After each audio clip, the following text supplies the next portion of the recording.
Merawat beringin. Nah, keindahan dari beringin itu bisa dari akarnya, bisa dari daunnya, bisa juga dari keduanya.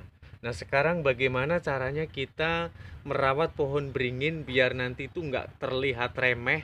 Untuk dari itu, mumpung dari kecil seperti ini harus kita rawat. Ini salah satu contoh beringin yang aku rawat sudah mempunyai keunikan akar.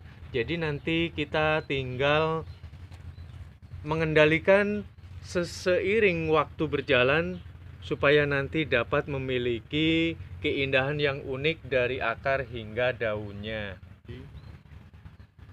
Nah, untuk merawat pohon beringin sendiri, mumpung masih kecil seperti ini, itu harus sudah kita persiapkan. Ini sobat dapat lihatkan awalnya biasa aja bagaimana supaya nanti bisa menjadi menarik seperti ini, bahkan bisa lebih dari ini. Yuk langsung aja kita persiapkan medianya. Nah, kita tuh harus tahu dulu ini tekstur dari cabang beringin ini nanti akan kita arahkan kemana. Apakah nanti akan kita tunggingkan begini, atau kita mau bentuk menjadi huruf N, atau nanti akan kita tekuk. Bagaimana itu, imajinasi kita harus sudah main sedari dia masih kecil. Percuma juga kan kita menyirami tanaman kita kalau nanti besarnya itu terlihat biasa-biasa aja, kan kayaknya remeh banget kan, nggak sedap dilihat mata gitu. Nah, kalau ini tuh aku mau bentuk, yang penting ini tuh dia bisa tumbuh akar di sekeliling batangnya ini. Jadi aku adakan nih di sini sistemnya, aku cara dengan pruning. Aku melakukan nanti sebuah pemendaman. Kalau kita nggak main akal, nanti bonsai kita nggak akan terlihat unik. Nah, di sini aku mau seperti ini kan. Supaya apa? Nanti ketika kita lakukan pemendaman, kita lakukan penimbunan di sekitar batangnya ini tuh tumbuh akar, baru nanti top.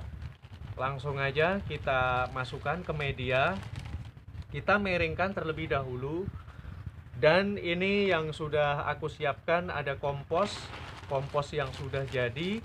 Andai pun mungkin sobat mau mempergunakan nih biar nanti beringin kita itu nggak mudah kering, nggak perlu menggunakan kokopit. Kalau segini nih, kokopit juga kalau nggak beli, kita harus bikin sendiri juga ribuh banget. Kita pergunakan kita pergunakan sabut kelapa dari buah maupun dari batangnya boleh. Tujuannya apa? Tujuannya untuk menyuplai asupan air yang ada di dalam polybag kita. Kita lakukan, kita taruh di sekitar areal di atasnya. Nah, di atasnya sini ya. Oke, setelah seperti ini baru lakukan sebuah penimbunan. Dan secara perlahan kemudian kita tekuk ke atas. Biar nanti prosesnya seiring waktu berjalan dia jadinya seperti apa, baru nanti kita adakan pembongkaran kembali gitu. Ini sifatnya hanya sementara karena dia masih masa pertumbuhan, belum ada pembentukan sama sekali. Nah, begini cara membuat bonsai beringin itu biar nanti tampak indah begitu. Secara otomatis dari batang yang tertimbun, karena beringin itu dia kaya akan akar, dia nanti akan tumbuh akar secara otomatis hingga di bagian atas. Ketika nanti batang sudah semakin menua ya, ini kita kurangi lagi. Oke, daunnya jangan sampai ikut dipendam ya lur ya, jangan sampai ikut dipendam, nanti nggak bagus. Nah, seperti ini. Dan nanti seiring waktu berjalan, ini tuh tidak hanya begini saja. Nanti kita adakan pembongkaran setelah kita yakin yang bagian batang yang kita pendam ini dia sudah sedikit menua ya. Artinya sudah kuat ya. Jadi kita lakukan pembongkaran tuh sudah kuat. Otomatis kan di dalam di sini nekuk dia. Apalagi kalau dia sudah agak panjang batangnya, bisa kita lilit-lilit menggunakan kawat, kita bentuk terus kemudian kita pendam di dalam. Wow, itu top sekali malahan. Ini tuh aku pakai cara simple aja, aku nggak pakai kawat karena ini apa, batangnya masih pendek, aku masih belum bisa ngolah, nanti tunggu berikutnya. Nah, dengan seperti ini otomatis dia akan tumbuh dengan sangat baik. Karena apa? Untuk nutrisinya sendiri ini sudah dipenuhi dengan organik yang memang sudah aku buat sebelumnya. Terus kemudian untuk tanahnya nggak akan mudah kering. Lakukan penyiraman dalam setiap hari 1 kali, karena di dalam sudah ada sabut kelapa guys, jadi kalian nggak usah khawatir.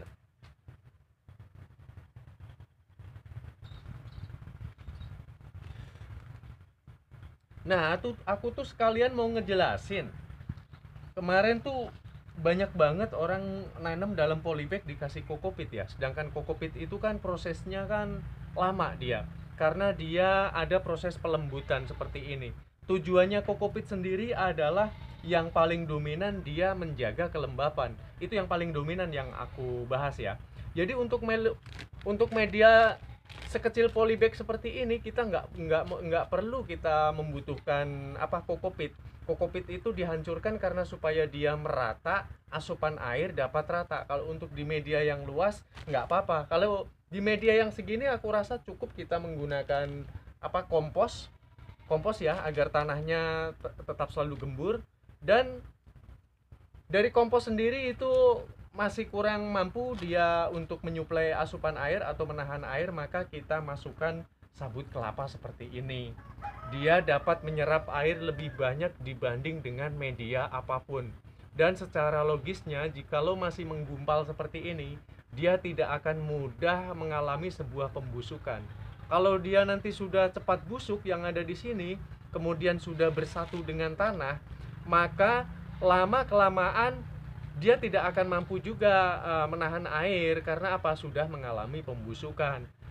Jadi berbeda dengan yang masih utuh seperti ini, karena aku sudah mempraktekkan. Jadi sabut kelapa aku pendam, terus yang aku hancurkan ada, yang masih utuh seperti ini ada. Ternyata lebih kuat yang masih utuh seperti ini guys.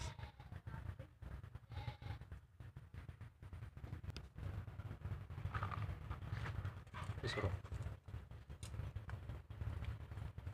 Nah, aku tuh sekalian mau ngebahas, kalau kalian ada dedaunan kering, ini kayak aku kan kebetulan rumahku tuh dekat dengan sawah ya. Makanya aku pakai jerami, pakai daun-daun yang ada di sekitar rumah kita itu juga boleh.